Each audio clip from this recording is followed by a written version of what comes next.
Hindi goal sa buhay ang maging successful.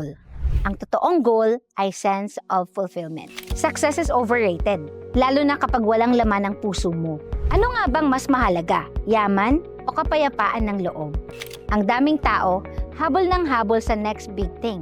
Promotion, pera, bagong kotse, pero kapag nakuha na nila lahat ng yon, bakit may kulang pa rin? Kasi ang success, panglabas lang. Fulfillment, yan ang pangloob. Kapag fulfilled ka, hindi mo na kailangan maghabol ng validation. Hindi mo kailangang patunayan ang sarili mo kasi alam mo sa puso mo na buo ka na. Ang fulfillment, hindi mo mahahanap sa material na bagay. Nasa mga simpleng bagay yan. Yung pagmamahal ng pamilya mo, yung pagtulong sa iba, at yung pagtupad sa purpose na binigay ni Lord para sa'yo. Ito ang true.